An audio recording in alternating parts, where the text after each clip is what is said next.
humilhante, dolorosa. Não estamos aqui para contestar o seu direito ou duvidar dos seus sentimentos. Mas o que você pretendia já se consumou. A taça de fel está transbordando a sua e de nossa infeliz irmã. Recuso-me a beber com ela na mesma taça. No entanto, ambos elegeram o mesmo cálice. Queira você ou não, os seus destinos estão entrelaçados. Nem com a morte do corpo vocês conseguiram se distanciar um do outro. No fundo, ainda existe amor. Não blasfeme. Eu sempre amei mais do que ela a mim. A nossa irmã está morrendo. Que nada. A morte, infelizmente, não existe. 1000 vezes morrer e encerrar isso tudo. Ela viverá para o meu tormento. Eu a esperarei, para fulminá-la com o meu ódio. Quero que ela veja com os seus próprios olhos a que me reduziu. Se ela tem feridas no corpo, eu tenho chagas no coração. O perdão seria remédio para os dois. Perdoar? Ora, não delire. Eu, perdoar-lhe. Depois de tudo, resolver assim tão simplesmente. O perdão é uma palavra terrível. Ponha-se você no meu lugar. Está tudo perdido. Vocês poderão recomeçar. Em que condições? Não se esqueça de que eu sou um suicida e um criminoso. Você me quer arrastando-me no mundo. Ver-me por ver-me. Estou melhor assim. O meu ódio me sustenta. Você está perdendo precioso tempo. Jamais conseguirão se separar. Você está imantado a ela. A sua esposa é hoje uma outra pessoa. O sofrimento torna maleável um laço dos nossos sentimentos. Há quanto tempo estão juntos? Não sei. Uma eternidade. Estou esperando ela morrer para que eu me liberte. Irei para longe. Dizem que existem desertos no espaço. Me isolarei num deles. A vida não me interessa. Deus não me interessa. Se estou condenado a viver, que seja a minha maneira. Você se cansará. O mal não está na natureza do homem. Não. Como, então, desde crianças, revelamos tendência para a destruição. Somos imperfeitos, ignorantes, não maus. A ignorância não nos permite senso do que é correto. Deus habita em nós, inútil que dele tentemos nos distanciar. Aproximando-se do Criador, a criatura descobre a verdadeira identidade. Sou um homem rústico e não entendo. Apenas sei que ninguém conhece a verdade. O amor é mais importante que a verdade. Quem ama vivência a verdade sem conhecê-la. Eu não sei o que é o amor e duvido que alguém o saiba. Você sabe, arrisquei, tentando dar um novo direcionamento à conversa. Não ironize. Respeite a minha dor. O tempo todo você está evitando tocar em significativo capítulo do seu drama. Não estou entendendo. Seja mais claro. Onde está o filho que você adotou como se fosse seu? Onde está o menino louro, pelo qual não hesitou em enfrentar o fogaréu? O espírito errou e se debateu no corpo da médium como se houvesse sido ferido de morte. Não. Não me recorde dele, peço-lhe. Não me debilite as energias. Preciso concentrar-me na minha vingança. Não traga só para minha alma, que se habituou à escuridão. O amor, se existe, está para lá das estrelas. Não me fale dos anjos. Ele não era seu e você o amava. Não descendia do seu sangue, mas provinha do seu espírito. Papai. Foi a única palavra doce que escutei na vida. Por vezes, ele me esperava na porteira e eu o colocava nas costas, brincando de cavalgar. Proíbo você de apelar para os meus sentimentos mais ternos. Sentimentos. Foi minha vez de indagar. Então, admite tê-los? É um território sagrado e inexpugnável dentro de mim. Prefiro ignorá-lo. Como você pode amar o filho e odiar a mãe? São coisas antagônicas. O coração tem dois lados, mas pulsa no mesmo ritmo. A noite nada tem a ver com o dia. É o mesmo que dizer que o lado direito do corpo pudesse viver sem o seu lado esquerdo.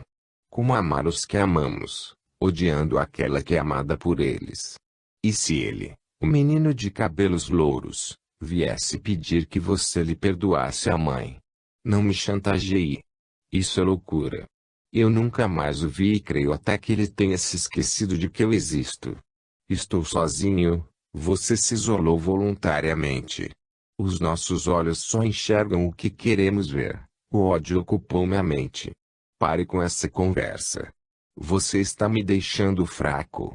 Eu quero ir embora.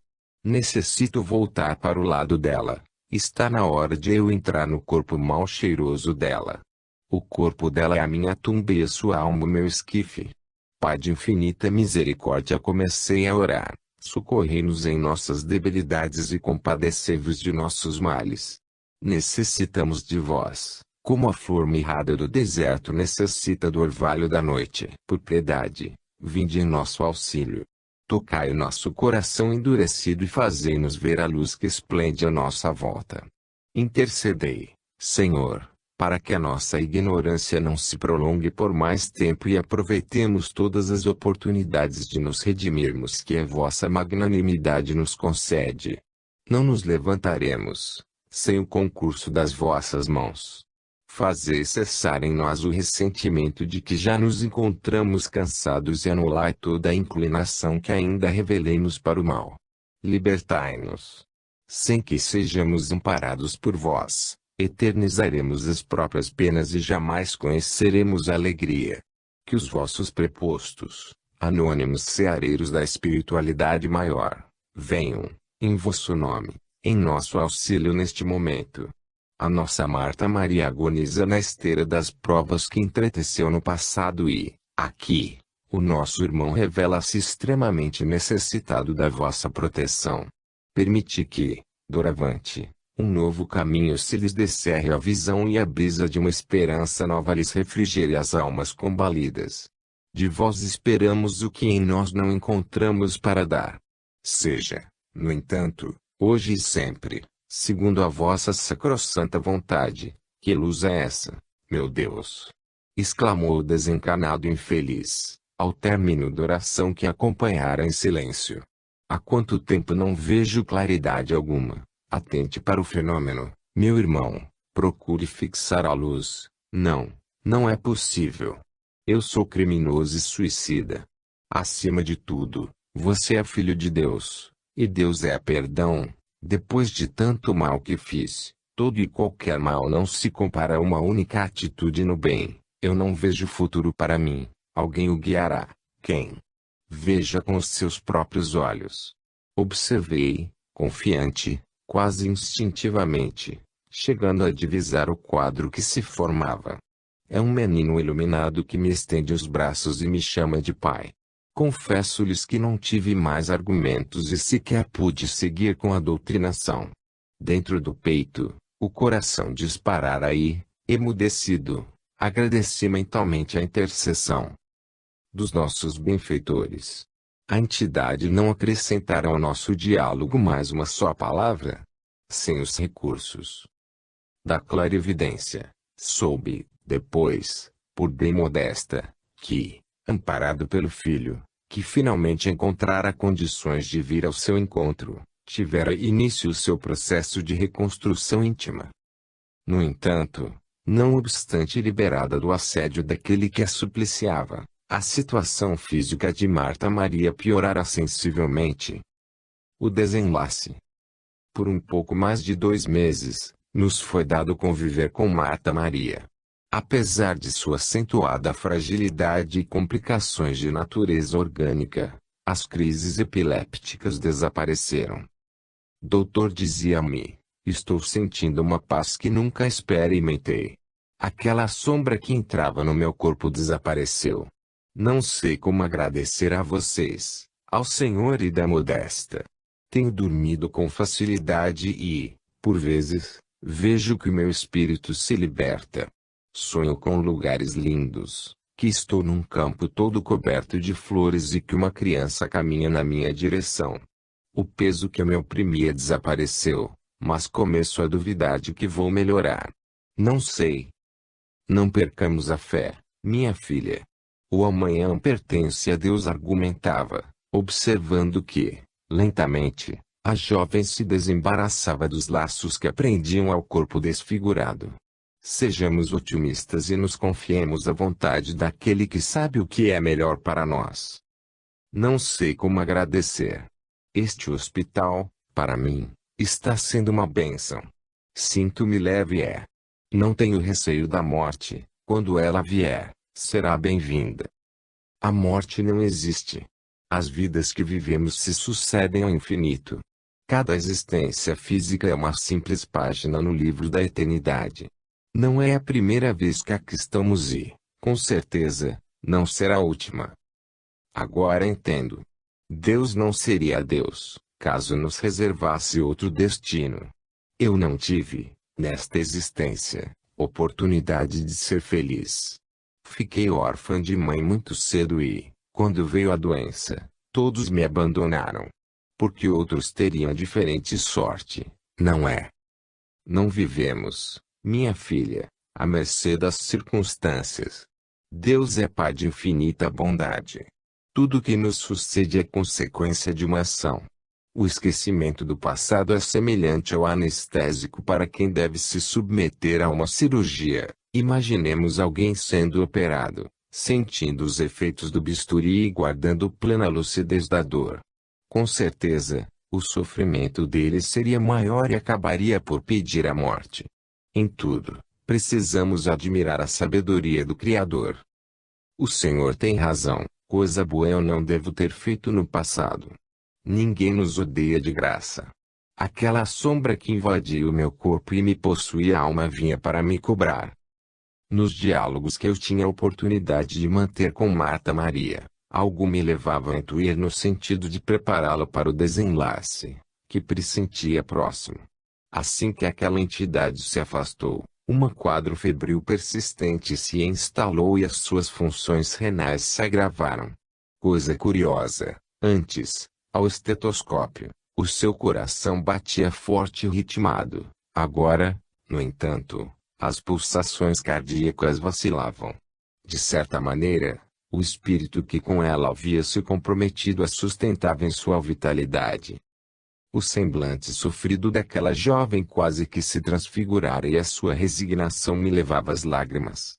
Raras vezes, eu conseguia conversar com ela, sem ter que interromper o nosso diálogo, alegando qualquer coisa para ir enxugar, fora do quarto, os meus olhos molhados. Doutor falou-me um dia, não chore por minha causa. O Senhor é como se fosse o pai que, infelizmente, não tive. Fico triste quando vejo acabrunhado. Não precisa esconder de mim a verdade. Sei que a minha vida está por um fio. Como é que eu poderia sobreviver neste corpo?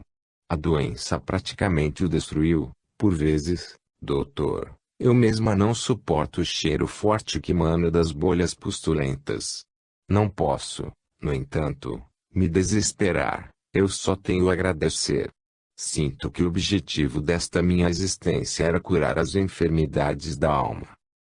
De voz embargada e, como sempre, recorrendo ao enganador cigarro, que acendia quando me via necessitado de pensar para falar, tentava, em vão, descontrair-me. O médico é o que sou eu, você não sabe nada. Fique quietinho e trate de se alimentar. O pessoal da cozinha me tem dito que você nem belisca direito. Não tenho fome, doutor. O senhor sabe que tenho ferido até o céu da boca. As aftas me incomodam e a gengiva sangra com frequência. Vamos tirar os seus dentes e você há de ficar como eu. Banguela brincava, mostrando-lhe as minhas próteses e fazendo careta. O senhor é um anjo. Se eu fosse, teria asas. Colocaria você nas costas e nos mandaríamos daqui. Para onde me levaria? Bem longe deste mundo louco. O senhor não é médico de loucos. Como é que nos quer abandonar? Eu já estou pior do que vocês. Quem trata de loucos tem muito de loucura. Está querendo me alegrar, não é? Quero lhe pedir uma coisa. Quando eu estiver para morrer, o senhor segura minha mão. Ora, Marta, não vamos falar nisto. É que eu ainda me sinto um tanto insegura. Passei a imaginar a morte como se fosse um salto no escuro. Tenho receio de que ir onde não devo. Você se refere àquela sombra, não é? Não se preocupe, ele não mais a incomodará. Ele? Então, o senhor sabe quem é? Conte-me. Não me esconda nada. O que houve entre nós, no passado? Não toquemos no assunto, filha. Para quê? Prometo segurar a sua mão, mas... vamos fazer um trato. Qual? Se eu chorar, você não me perguntará o motivo. Quando o telefone tocou naquela noite e escutei a voz de Manuel Roberto do outro lado da linha, troquei-me às pressas, tirei o carro da garagem e, de madrugada, rumei para o sanatório. De fato, Marta Maria estava esperando, completamente lúcida. Eu estava esperando o senhor chegar, falou com extrema dificuldade. Sabe aquele menino dos meus sonhos? Um menino louro? Eu nunca lhe disse, doutor, que ele fosse louro, é só um palpite. Eu sei que o senhor sabe, mas não precisa se explicar. O que tem o menino? Perguntei, desconversando. Ele entrou no meu quarto no começo da noite. Fiquei sem voz, mas ele me pediu calma. É um espírito bom. Que veio para me buscar, não é? É possível, minha filha. A febre habitualmente alta, ceder a lugar a frio e torpor. A jovem, de lábios ressequidos, não mais conseguia sorver uma única gota d'água. Com o algodão molhado, eu procurava aliviá-la. Doutor, segura minha mão. Despediu-me, antes de, lentamente, ir perdendo a consciência. Eu não me esquecerei do senhor. Eu não me esquecerei. Cerrando as pálpebras, o coração foi se lhe aquietando no peito, até que, por fim, imperceptivelmente, parou de bater. O desenlace de Marta Maria estava consumado e aquela sua tremenda prova superada. Telefonando para o hospital do Pênfigo Foliáceo, Manuel Roberto trouxe a notícia. Doutor, ela não tem quem se responsabilize pelas despesas. Teremos nós mesmos que providenciar. O problema, Manuel, não é a urna nem o túmulo. O problema é o abandono. É o karma que não cessa. Como assim? Os indiferentes a ela serão chamados pela lei à inevitável prestação de contas. O karma humano é uma espécie de círculo vicioso. Todos estamos sempre nos comprometendo. Tomamos emprestado de um para pagar a outro e vamos rolando a dívida, que, na verdade, só parece crescer.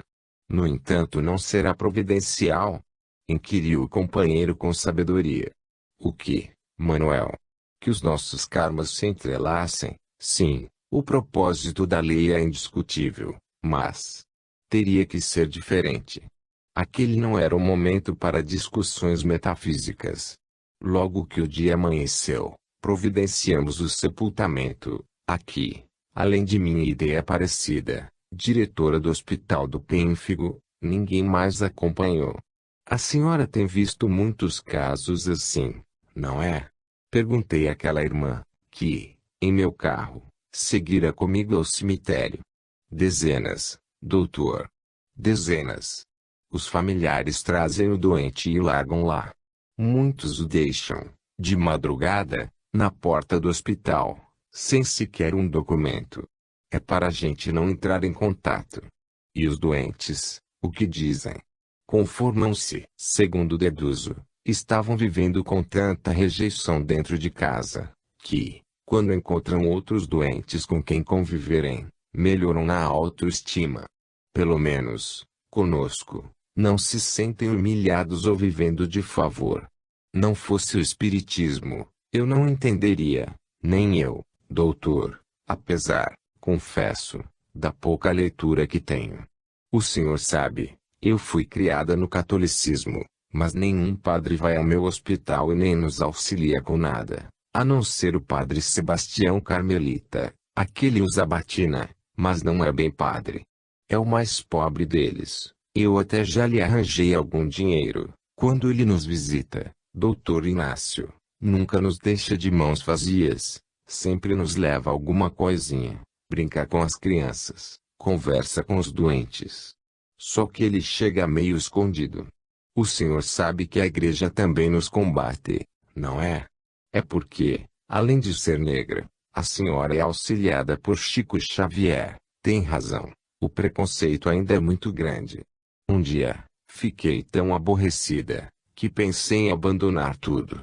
O Chico esteve lá em casa e me disse: Aparecida, por enquanto os seus inimigos estão apenas pela sua frente.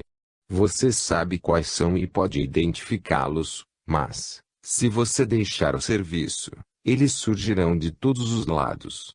Após o coveiro ter lançado a última pá de terra sobre o ataúde de Marta Maria, depositei sobre a sua sepultura algumas flores que eu mesmo colhera no jardim do sanatório. Tarefa cumprida. Antes de voltar para casa, deixei nossa irmã de Aparecida à porta da benemérita instituição que fundara e dirigia. Marta Maria Rediviva.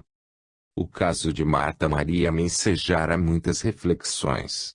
Nem todo espírito, mesmo quando liberto do corpo físico, tem completo acesso às lembranças de vidas anteriores e, sobretudo, não forma uma ideia precisa das provas que o esperam na Terra, quando se decide por uma nova existência. Se a maioria soubesse, com detalhes, as dificuldades do próprio karma, com certeza recuaria e não se encorajaria à reencarnação, disposta a arcar com as consequências da semeadura efetuada. Imaginemos se aquela jovem tivesse plena consciência das lutas que aguardavam, a orfandade, o abandono do pai, a moléstia insidiosa, a discriminação, o assédio obsessivo da entidade que não lhe perdoara. Conversando com D. Modesta a respeito, ela me esclareceu: Inácio, os espíritos, na maioria, quando desencarnam, sofrem apenas com a consequência das ações recentes que perpetraram, ou seja, com aquelas atitudes que motivam a sua infelicidade atual. Se não temos cérebro para total reminiscência do que fomos e do que fizemos outrora, no curso de nossas vidas que já se foram, como haveríamos de conviver com o peso absoluto de nossas culpas? Arrasados pelo remorso, sequer teríamos forças para nos levantar do chão e ensaiar um único passo adiante. E para o espírito obsessor, como funciona? Questionei, desejoso de ampliar conhecimentos. Os nossos benfeitores espirituais respondeu-me a inspirada medianeira tem-me explicado que, para os espíritos que não logram perdoar, liberando-se de qualquer sentimento de mágoa, o tempo, simbolicamente, não passa. Desencarnados existem que permanecem, por séculos, presos ao ressentimento e ao anseio de vingança, indiferentes aos convites de renovação a que a vida os exorta com frequência. O livre-arbítrio de cada um é respeitado. O espírito mais evoluído, porque tenha chegado aonde chegou, não tem o direito de coagir os retardatários. A escravização, em todos os sentidos, é antinatural. Somos inteiramente livres para amar e para odiar, para semear e para colher. A rigor, ninguém carece de clamar por justiça, porquanto o infrator da lei é candidato potencial ao devido reajuste. Toda reação começa no instante exato da mais insignificante ação. Então, não haveria situações que tendessem a se perpetuar no tempo? Interroguei. Espíritos tão recalcitrantes para os quais o mal passasse a ser um estado natural? Apenas se a vida fosse destituída de pedagogia. Em outras palavras, a dor não poupa ninguém e, se até a pedra bruta se transforma a ação lapidária do tempo, nós, criaturas evidentemente mais maleáveis, igualmente nos sentimos compelidos a mudar. Quando nos observamos sozinhos em nossos propósitos menos dignos, às vezes descemos tão profundamente no abismo do desencanto, que, naturalmente, nos predispomos a ser diferentes do que temos sido, e basta-nos o mais leve aceno para que a vida nos favoreça com as oportunidades indispensáveis à própria mudança. Pausando com naturalidade, D. Modesta continuou: analisemos, ainda, a situação que envolveu Marta Maria no episódio do qual participamos como meros figurantes. Em essência, nada fizemos nem eu, nem você. A rapidez com que o problema foi parcialmente solucionado é apenas aparente. Ambos vinham sofrendo há muito e os seus espíritos se maturando no clima hostil da aversão. Pudemos intervir no momento certo. Nada além disto. As coisas não acontecem como que por encanto. A semente, por vezes, permanece indefinidamente sobre o monturo, esperando o clima propício para germinar. Quando as forças da natureza se conjugam e a favorecem, ela então eclode. Conosco também é assim. A nossa existência e o nosso aproveitamento na encarnação depende de uma série de fatores e circunstâncias. Todos estamos expostos à chamada influência do meio. As grandes realizações, sem dúvida, dependem dos grandes homens, mas também das grandes oportunidades. Assim como existe clima que facilita a germinação da semente, existe ambiente espiritual mais ou menos propício à realização de determinadas tarefas. Dizem os espíritos superiores que a missão de Allan Kardec foi antecedida por notável progresso cultural da humanidade, com o predomínio dos valores éticos que, até então, jaziam sufocados pela Idade Média. Quando novos ventos começaram a soprar na civilização, ventos de liberdade de pensar e, consequentemente, de crença, os espíritos superiores redescobriram os médiuns que, durante séculos, quase foram dizimados nas fogueiras da Santa Inquisição. Ante o meu atencioso silêncio, a companheira rematou: vejamos que a verdade jamais desaparece. As nuvens espessas da intolerância podem eclipsá-la momentaneamente em seu esplendor. Todavia, quando o tempo se encarrega de desfazê-las, observamos que o seu brilho permanece inalterável. Não há nada que fique sem vir à tona. Um dia, as escavações geológicas haverão de reconstruir a história do orbe terrestre em seus menores capítulos. Tudo tem memória, e as nossas mais insignificantes atitudes se registram no livro da evolução. Aqueles diálogos que, de quando em quando, me eram dado manter com D modesta, sempre trazendo a palavra dos nossos instrutores, costumavam me esclarecer mais que todas as leituras que eu pudesse efetuar. Instantes inesquecíveis e preciosos que me infundiam maior fé no espírito e aumentavam a minha reverência pelo espiritismo, que, sem dúvida, ampliava os horizontes, em meus esforços para compreender a vida. Haviam já se passado quase 7 meses desde a desencarnação de Marta Maria e eu não me esquecera daquela jovem extremamente resignada, com quem, é verdade, convivera tão pouco, mas que aprendera a estimar. Os seus exemplos de resignação me sensibilizaram de tal maneira, que eu desejava deles me lembrar, quando soasse o instante do meu próprio desenlace do corpo de carne. Guardando-os em minha retina espiritual, eu não poderia dar vexame, quando o anjo da morte estendesse sobre mim as suas escuras e pesadas asas. Certa noite de quarta-feira, sem que o meu pensamento nela se fixasse, absorvido que estava com tantas preocupações no sanatório, o espírito de Marta Maria induziu de modesta ao transe e deu-nos a alegria de sua presença. Doutor, sou eu, começou a falar. Agora, estou mais para Maria do que para Marta. Lembra-se? Venho apenas para agradecer a bondade com que me trataram. O carinho de vocês me fez, de novo, acreditar na excelência do amor. Recuperei-me. Aos poucos, estou tentando me reaproximar daquele a quem feri tão insensatamente no passado. Sinto-me responsável por tudo e não me animo a efetuar a menor queixa. Eu não soube corresponder ao afeto de que era objeto e traí a confiança de quem me amava com loucura. A vítima não é tão vítima assim. Não existe perseguição gratuita. A aversão daqueles que não humilhamos e não preterimos não é duradoura. Os que nos combatem por interesses transitórios, ao se sentirem atraídos por outros interesses, logo nos deixam. O ódio mais acirrado, por incrível que pareça, nasce do coração. Você ainda não pode estar com seu amado de outras eras? Perguntei. Ainda não me foi possível semelhante bênção, respondeu, explicando, e me precisarei reconquistá-lo.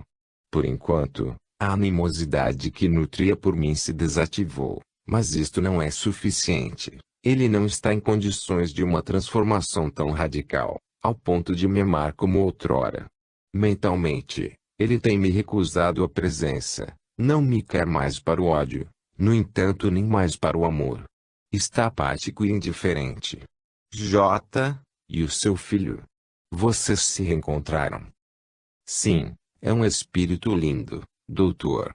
Sinceramente, não sei explicar o motivo de ter nascido de mim naquelas circunstâncias, fruto de uma paixão que desencadeou tantos tormentos.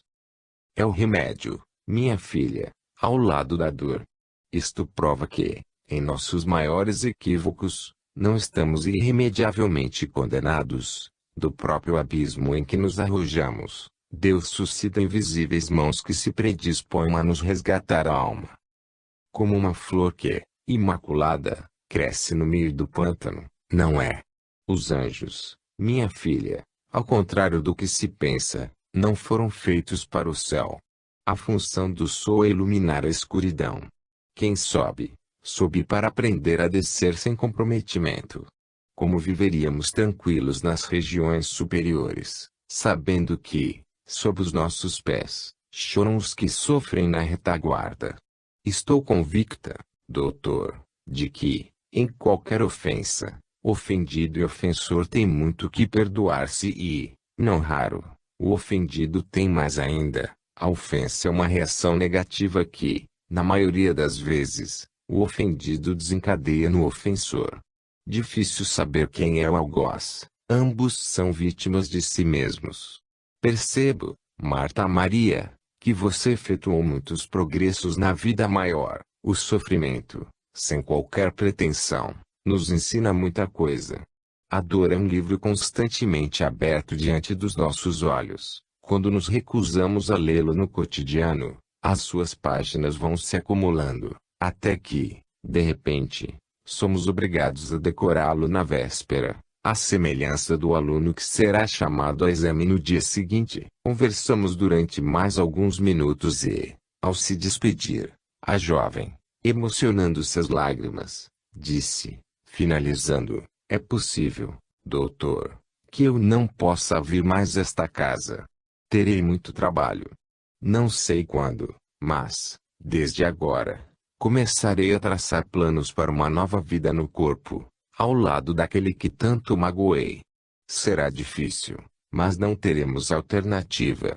Pelo menos, segundo creio, nos será dado renascer em melhores condições. A culpa nos predispõe ao remorso, e o remorso não nos confere o direito de reivindicar coisa alguma. Necessitaremos nos convencer de que, doravante, tudo para nós dois será lucro. Adeus. No silêncio que se fez, fiquei a imaginar a grande incógnita que se oculta por detrás de cada drama humano e que, sem o conhecimento da reencarnação, jamais encontraria resposta. Os agênores. Sempre me considerei uma ilha, cercado de espíritos. Não posso cometer assim injustiça com os meus felinos gatos por todos os lados.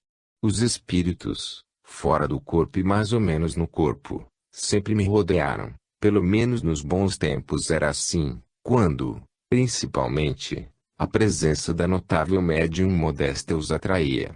Eu nunca soube explicar o dom que os médiuns possuem de atrair os espíritos, os desencarnados, quando os pressentem. Não mais deles se afastam.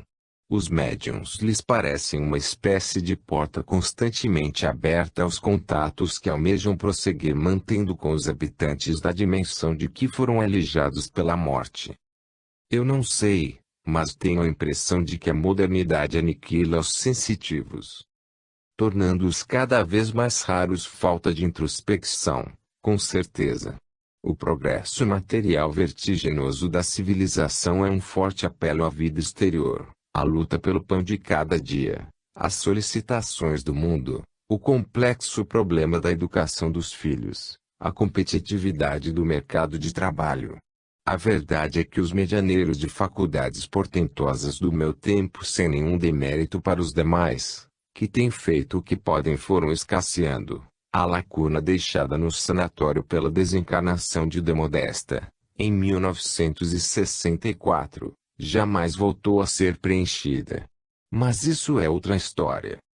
Diante dos meus olhos, eu estava com excelente obra, que havia sido recentemente adquirida para minha coleção, Os Santos que Abalaram a Igreja, de René Fulop Miller. A sua leitura, no capítulo que trata da vida de Santo Antão, veio colaborar com as reflexões que, à época, eu efetuava em torno da controvertida tese de Holstein, o advogado de Bordeaux e contemporâneo de Kardec, a respeito do pretenso corpo fluídico de Jesus. De início, deixe-me dizer-lhes que sempre achei a mais absurda das ideias. Não houve nenhuma encenação no Calvário e, com o devido respeito, a maternidade de Maria não foi qualquer demérito para o seu espírito iluminado. Se sobre a terra algo existe do céu, sem dúvida é o prodígio da maternidade. O engodo do corpo fluídico infiltrou-se no cristianismo assim que as lutas dos cristãos cessaram, e o imperador Constantino declarou a religião oficial do Estado.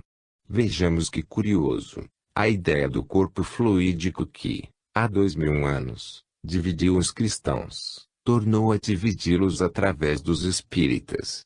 No além, as entidades que pugnam pela Igreja Católica não esmorecem e estenderam a sua influência no espiritismo. Mal havia sido encetada por Allan Kardec a obra da codificação.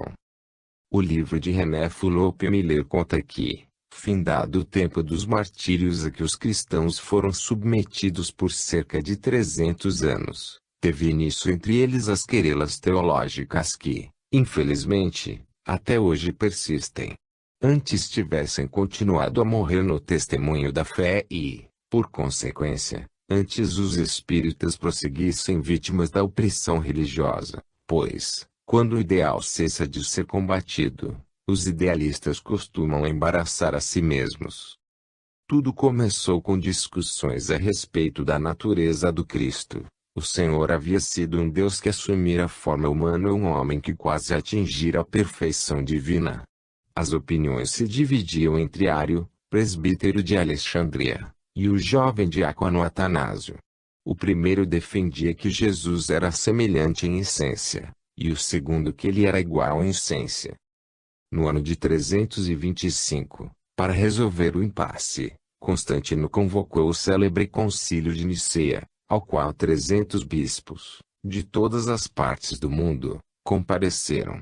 Vale ressaltar que o imperador não se expressava em grego, o idioma com que os bispos se digladiavam, tendo como um mediador, Constantino só falava o latim.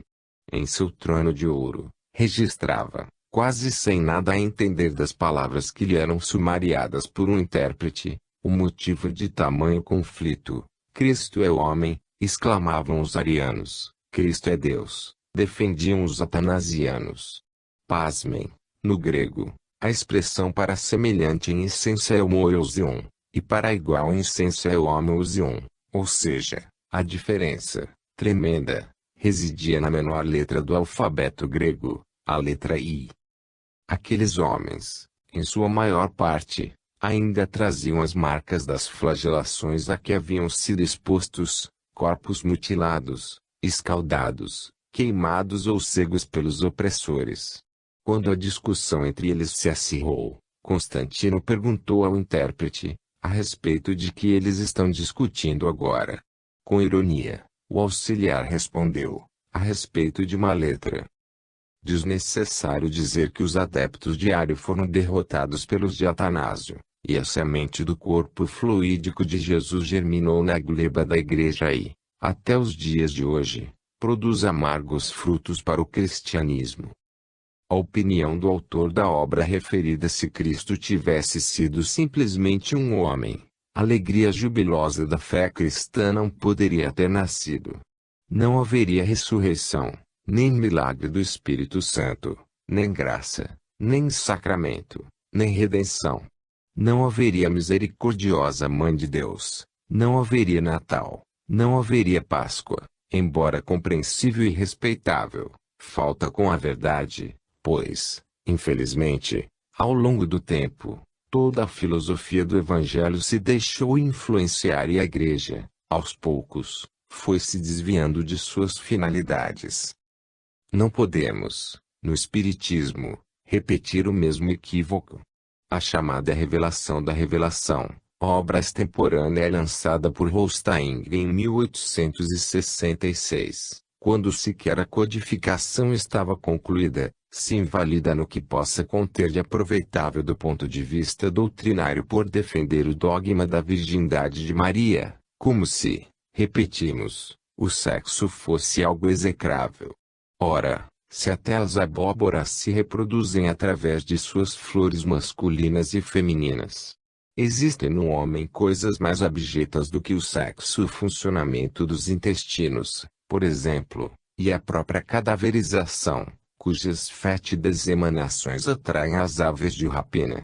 Desculpem-me, se cedo. Lembre-se, no entanto, de que fui um médico, e lidar com dejetos e secreções sempre foi muito natural para mim.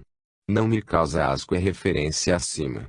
Tenho para comigo nos estudos que ainda efetuo acerca da personalidade humana, a par da influência obsessiva que agiu sobre J. B. Holstein e me Collignon, a médium única que lhe intermediou as pesquisas de além-túmulo que obscuro advogado nutria por Allan Kardec enorme admiração.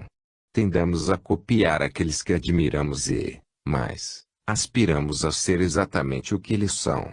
Se pudéssemos, inclusive, na falta de melhor expressão, lhes surrupiaríamos a personalidade. Estudei, a Saciedade, os 4 volumes da iludida obra Holstein e digo-lhes com sinceridade, eles nada contêm de excepcional e ficam a dever muito a outros que, com maior propriedade, interpretam os textos do Novo Testamento. Não fosse pela tese miraculosa e esdrúxula do Cristo a Genere, o trabalho compulsivo de Holstein teria caído ainda em mais amplo esquecimento. Os agêneres, aos quais Kardec igualmente se referiu, existem. Isto é ponto pacífico. A Bíblia está repleta de exemplos de aparições tangíveis de espíritos. Para citar, talvez, o mais clássico deles, referir-me-ei à luta que Jacó travou com um espírito, o qual lhe deslocou a junta da coxa e, após, lhe mudou o nome para Israel.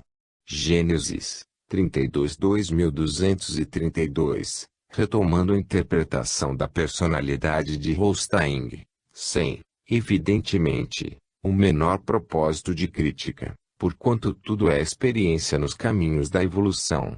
Digo-lhes que ele, em seu desejo de destaque, agiu sem conhecimento de Carusa, ou seja, foi mero instrumento das entidades que, pressentindo o perigo que o espiritismo representava, assim se movimentaram inteligentemente.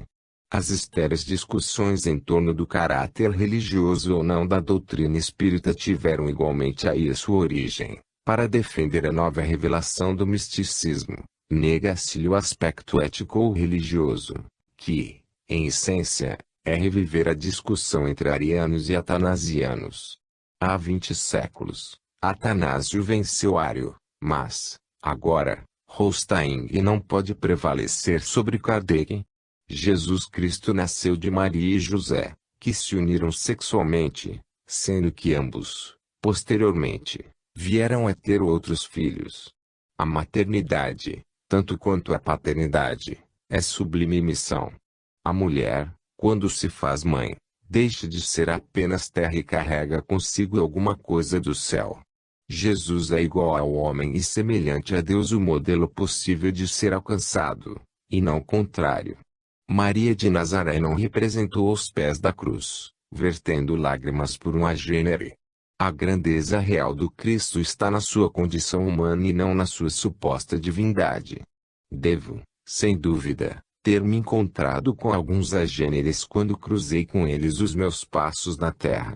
É uma possibilidade mais plausível do que, por exemplo, se estar face a face com um extraterrestre, habitante de um planeta que, se suas condições climáticas e culturais não forem absolutamente idênticas às nossas ou semelhantes, não vamos discutir como os cristãos diante de Constantino, Não terá veículo de manifestação física que o faça passar despercebido do comum dos mortais. Aliás, ultimamente, eu vinha suspeitando que os agêneres, ou, em outras palavras, as assombrações tangibilizadas estavam me rondando. Com que finalidade, não sabia. Doar ectoplasma é mais fácil que doar pensamento. O médium de efeitos físicos estrojeta, ou seja, espelhe substância para os espíritos se materializarem. O médium de efeitos intelectuais deve introjetar, ou seja, acolher a ideia e transformá-la em palavra. As entidades que se tornam agêneres retiram o ectoplasma dos médiuns como a abelha, o néctar das flores. Na maioria das vezes, os médiuns não sabem que estão servindo de instrumentos para os desencarnados se corporificarem e, por sua vez, os desencarnados, muitos deles, não têm plena consciência do fenômeno. Quando percebem, por ação da vontade inconsciente, estão revestidos de matéria. Felizmente, o fenômeno é fugaz, pois, caso contrário, a explosão demográfica do orbe terrestre se anteciparia. Os agêneres, abrindo-lhes a indagação, poderiam manter contato físico com os encarnados? É evidente que sim, possuem um corpo artificial, mas possuem. Falta-lhes, no entanto, a complexidade dos órgãos que constituem o corpo de carne e número neles. Somente a aparência humana. Difícil entender? Difícil explicar. O Cristo não foi um agênere nem um extraterrestre. Dos 12 aos 29 incompletos de idade, o Senhor não se desintegrou e nem tomou um disco voador, esperando o momento propício de baixar à terra. O teólogo. Padres e pastores, com relativa frequência, visitavam as nossas atividades mediúnicas no sanatório, proferindo blasfêmias e anátemas. Mediunizada, D. Maria Modesto Cravo me permitia encetar longos diálogos com eles, que argumentavam conosco com o propósito de demover-nos da fé espírita. Alguns até se revelavam sinceros, sem que, no entanto, eu pudesse entender o seu desconhecimento das verdades de além-túmulo. Em minha ingenuidade, quantas vezes supus que a desencarnação fosse o bastante para converter os espíritos mais recalcitrantes. Aos poucos, fui entendendo que, nas dimensões da vida após a morte, os espíritos afins formam extensas comunidades e resistem à evidência dos fatos. Não basta a morte do corpo para que o espírito se esclareça e se disponha à necessária mudança. O problema mental e as limitações do pensamento persistem, porquanto, evidentemente, estão arraigados no âmago do ser, os interesses pessoais, inclusive os de caráter religioso, acabam deformando a personalidade e criando sugestões de difícil resolução. A vida mental intensa faz, por vezes, que o espírito perca completamente o interesse pelo mundo exterior. Em uma quarta-feira, antecedendo a sessão, léramos um trecho inserido por Allan Kardec no capítulo 4 de O Evangelho segundo o Espiritismo, intitulado Ninguém pode ver o reino de Deus, se não nascer de novo. Com rápidas palavras, aludimos ao diálogo que Nicodemos, senador dos judeus, sustentara com Jesus em torno da reencarnação. Todavia, nem bem diminuíramos a luz de intensidade. Deixando o recinto imerso em relativa penumbra tranquilizante, apresentou-se um espírito que conversou conosco como se estivesse, o tempo todo, brandindo a Bíblia em sua mão direita. Heresia. Começou dizendo. A reencarnação é uma heresia. Vocês estão se iludindo. Não distorçam a interpretação das palavras do Senhor. Isso é pecar contra o Espírito Santo. Após a morte do corpo, apenas o juízo final.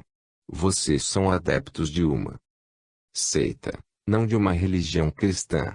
Além de estarem contrariando a proibição de Moisés, no livro Deuteronômio, capítulo 18, versículos 10 e 11, está escrito: Não se achará entre ti quem faça passar pelo fogo o seu filho ou a sua filha, nem adivinhador, nem prognosticador, nem agoureiro, nem feiticeiro, nem encantador, nem necromante, nem mágico, nem quem consulte os mortos. Vocês são infratores da lei. Reconsiderem e recluem suas falsidades. O Senhor, com Nicodemos, referia-se à necessidade do batismo. Em verdade, te digo que quem não nascer da água e do Espírito não poderá entrar no reino de Deus.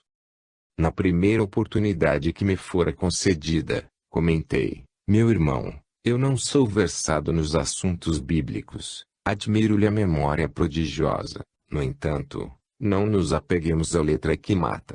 O apóstolo Pedro, em sua segunda epístola, declarou: nenhuma profecia da Escritura provém de particular elucidação. Capítulo 1, versículo 20. Atalhou o teólogo: é o que vocês, espíritas, vivem fazendo, interpretando pela sua óptica distorcido que não carece de interpretação. A palavra é clara.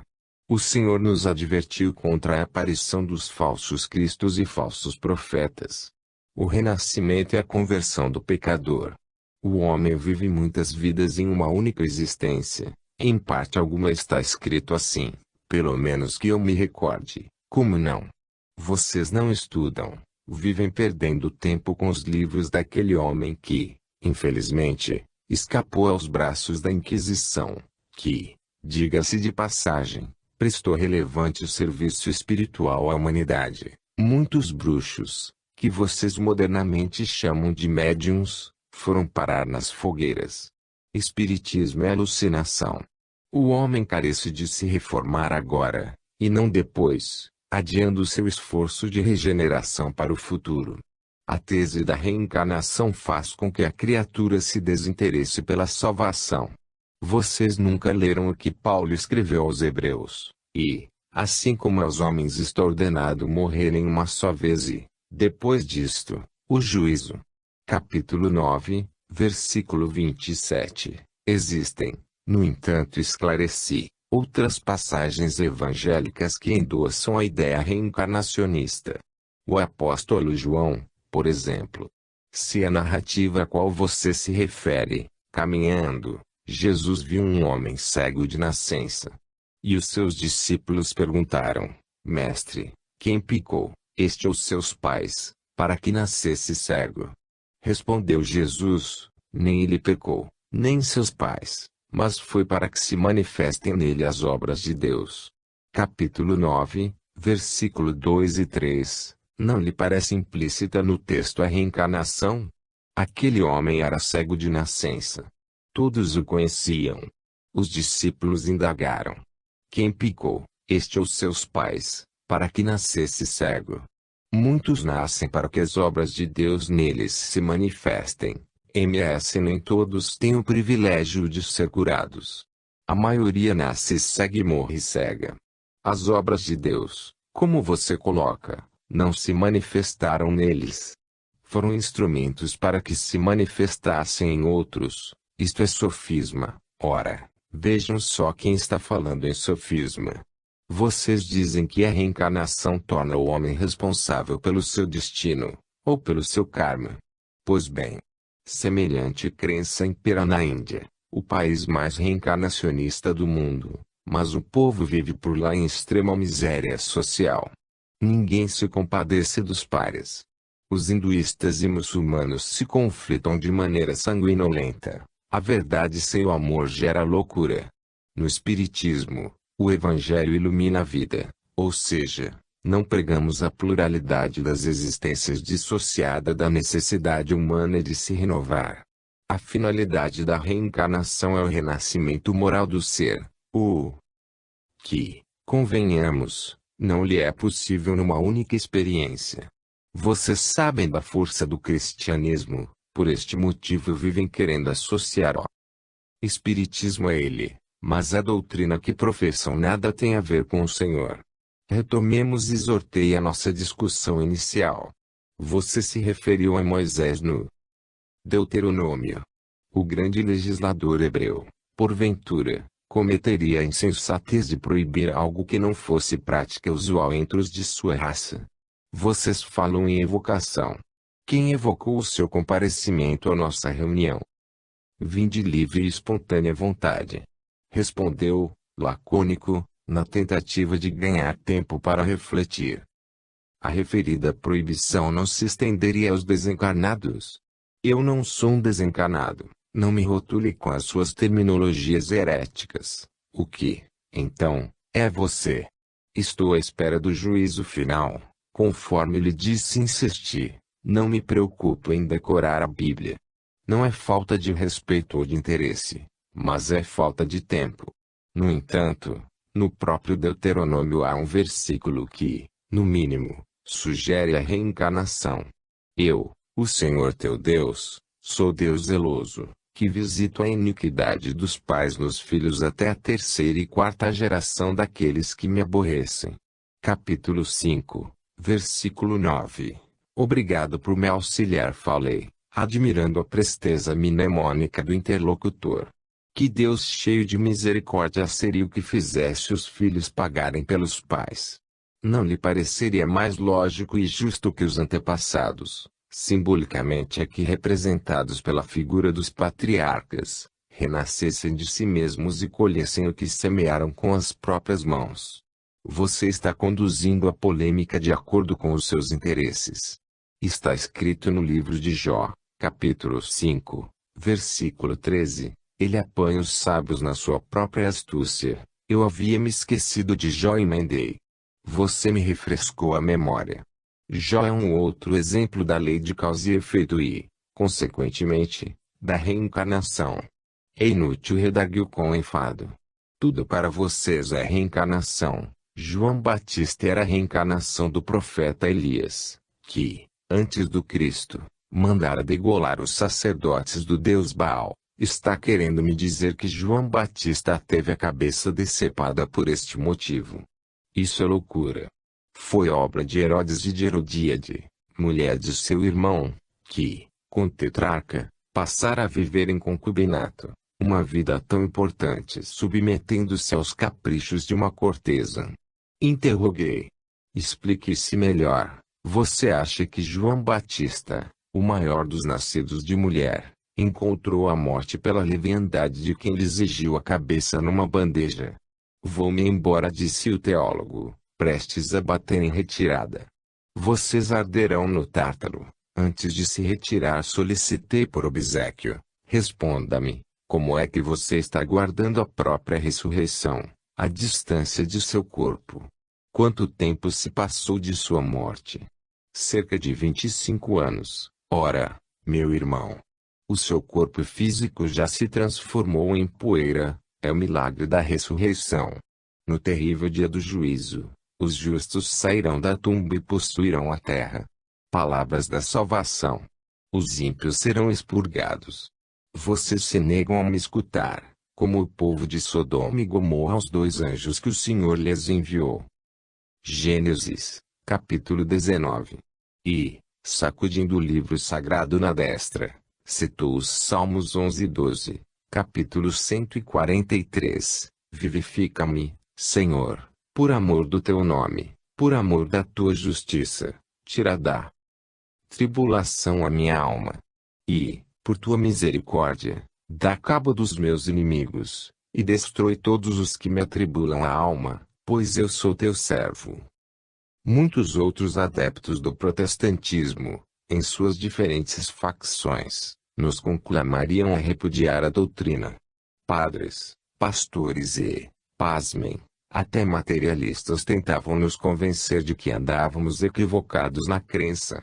Mas nenhum deles, com certeza, foi uma figura tão exótica quanto a do filósofo que, de quando em quando, nos visitava. Filósofo. De quando em quando, o espírito do filósofo se apresentava em nossa reunião. Apesar do tempo que nos tomava, eu chegava a me deleitar com as suas considerações que, a bem da verdade, melhor me ensejavam conhecer a diversidade dos caracteres dos habitantes do invisível. Ele nunca se identificou e, sempre que eu lhe perguntava pelo nome, respondia com evasivas. Às vezes, revelava um raciocínio brilhante, sendo que, em outras oportunidades, Não consegui ocultar os delírios do pensamento. Com fraternidade e paciência, tentávamos cooperar para que as suas ideias que se harmonizassem. Certa vez, ele nos disse que havia vivido na Europa e, posteriormente, reencarnara no Brasil, efetuando inócuas pregações nas vias públicas de uma grande cidade. Isso